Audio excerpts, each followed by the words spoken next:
மத்திய உள்துறை அமைச்சர் ஒரு தனியார் நாளிதழுக்கு கொடுக்கக்கூடிய பேட்டி தான் இன்னைக்கு முக்கியமா பார்க்கிறோம். அதுல அதிமுகவிற்கான கூட்டணி கதவுகள் திறந்தே இருக்கு அப்படின்றாங்க அமித்ஷா அவர்கள். அதே நேரத்துல அண்ணாமலை அவர் அதிமுகன்னு சொல்லல, பொதுவா சொல்றாரு அப்படின்னு அண்ணாமலை சொல்றாரு. ஜெயக்குமார் என்ன சொல்றாரு, நாங்க முன்வைத்த காலை பின் வைக்க போவதில்லை, கூட்டணி கதவுகள் சாத்தப்பட்டது அப்படின்னு சொல்லியிருக்காரு. எப்படி பார்க்கிறோம்? அதாவது இங்கிலீஷில் வந்து நாங்கள் எழுதும்போது ஒரு ஃப்ரேஸ் யூஸ் பண்ணுவோம், லெஃப்ட் இன் த லாஸ்ட் அப்படின்னு. அப்போ வந்து ரெண்டு கட்சிகளுமே, அதிமுகவும் சரி பாஜகவும் சரி, ரெண்டு பேருமே லெஃப்ட் இன் த லாஸ்ட். இவங்களும் அவங்க விட்டுட்டாங்க, அவங்களே இவங்க விட்டுட்டாங்க. ஆனால் ஒருத்தர் எதிர்பார்க்குறாங்க அப்படிங்கிறது ஒன்று.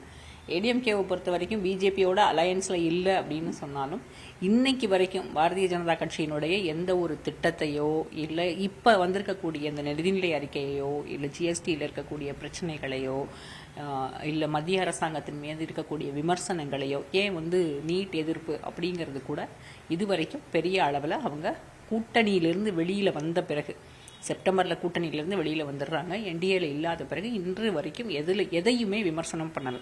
ராமர் கோயிலுக்கான அழைப்புதல் வந்த போது கூட எனக்கு கால் வலிக்குது, நான் போகலைன்னு தான் சொன்னார். அதுலேயும் 4-5 விதமான கருத்துக்கள் அதிமுகவிலிருந்து வந்தது. கேபி முனுசாமி ஒரு கருத்து சொல்கிறார், நத்தம் விஸ்வநாதன் ஒன்று சொல்கிறாரு, ஆர்பி உதயகுமார் ஒன்று சொல்கிறாரு, அதே மாதிரி எடப்பாடி பழனிசாமி பொதுச் செயலாளருங்கிற முறையில் அவர் வேறு ஒரு கருத்து சொல்கிறார். அப்போது அதிமுகவை பொறுத்த வரைக்கும் பாரதிய ஜனதா கட்சியை விமர்சனம் செய்யறதுக்கு அவங்க தயாராக இல்லை. கூட்டணியில் நாங்கள் இல்லை அப்படின்றாங்க. அவங்களோட ஒரே எண்ணம் மைனாரிட்டி ஓட் பேங்கை டேப் பண்ணும் அப்படின்றது தான். அதுதான் பிஜேபியோட கூட்டணியில் இல்லைங்கிறதுக்கான அந்த யுக்தியை பயன்படுத்தினா கிடைக்கும்னு நினைக்கிறாங்க.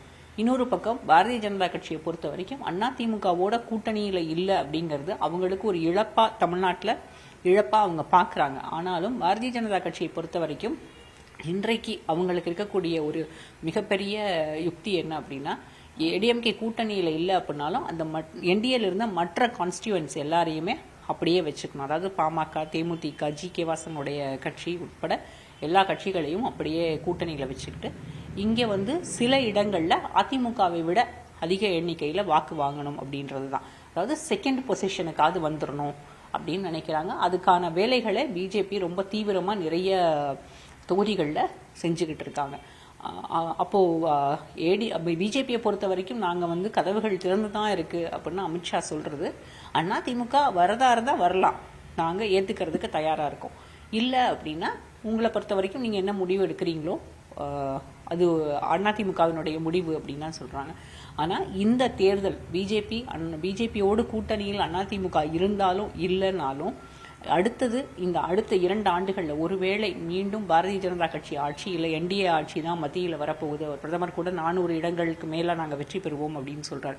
அப்படி ஒருவேளை வெற்றி பெற்று மீண்டும் அவங்க வந்து ஆட்சி பொறுப்புக்கு வந்துட்டாங்க அப்படின்னா அதிமுக மகாராஷ்டிராவில் இருக்கக்கூடிய சிவசேனாவை போலவோ இல்லை சரத்பவார் கட்சியை போலவோ இங்கே வந்து பிளவுபடுறதுக்கான வாய்ப்புகள் அதிகம் இருக்கு.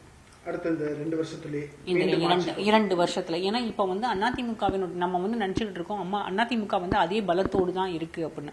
அதே பலத்தோடு தான் இருக்கு.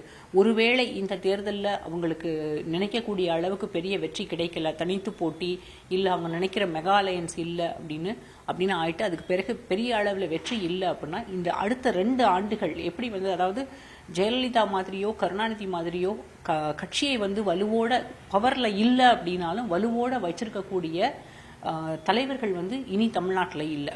ஏன்னா திமுக வந்து கிட்டத்தட்ட 10 ஆண்டுகள் ஆட்சியில் இல்லை அப்படின்னாலும் அவங்களால கட்சியை வலுவோட வச்சிருக்க முடிஞ்சுது. இதுக்கு முன்னால் எம்ஜிஆர் பீரியட்ல 13 வருஷம் ஆட்சியில் இல்லைனாலும் டிஎம்கேவை வந்து கலைஞரால் வலுவோட வைத்திருக்க முடிஞ்சது. ஜெயலலிதாவும் அப்படித்தான்.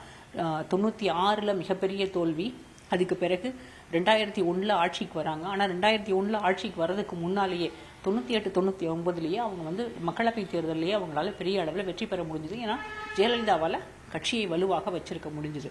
என்னதான் வழக்குகள் இருந்தாலும் ஊழல் குற்றச்சாட்டுகள் இருந்தாலும் இன்னைக்கு அந்த மாதிரியான தலைவர்கள் அந்த ஸ்டேச்சரோட தமிழ்நாட்டில் இருக்காங்களா அப்படின்னா அது குவெஸ்டின் மார்க் தான்.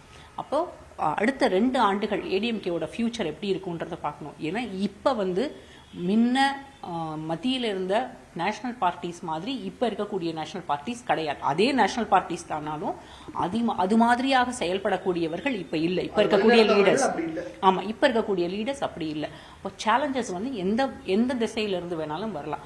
ஏடிஎம்கே வந்து அவங்களுடைய கட்சியை அதே கட்டுக்கோப்போட அதே பலத்தோட வச்சிருக்கக்கூடியது அவங்களுக்கு பெரிய சேலஞ்சாக இருக்கும். ஒருவேளை இந்த தேர்தலில் அவங்க நினைக்கக்கூடிய அளவுக்கு அவங்களுக்கு வெற்றி கிடைக்கல அப்படின்னா, கூட்டணி இல்லை அப்படின்னு அவங்க செப்டம்பரில் முடிவு எடுக்கும் போதே கையில் அடுத்தது என்ன பிளான், மெகா அலையன்ஸ்னால் எப்படி நம்ம மெகா அலையன்ஸை ஃபார்ம் பண்ண முடியுன்றத அப்போவே அவங்க வந்து யோசித்து முடிவு எடுத்திருந்தாங்கன்னா, இன்றைக்கு வந்து கூட்டணி பேச்சுவார்த்தை நடத்துகிறோன்னு சொல்லி அவங்களோட லீடர்ஸ் எல்லாம் உட்கார்ந்துருக்கும் போது மற்ற கட்சியிலேருந்து யாரும் வராமல் இன்னமும் பேசிக்கிட்டே இருக்கோம் அப்படின்னு சொல்லும்போது, ஏன்னா இன்னும் எலெக்ஷனுக்கு இன்னும் ரொம்ப ரொம்ப நாள் கிடையாது, 2 மாதம் தான் இருக்குது.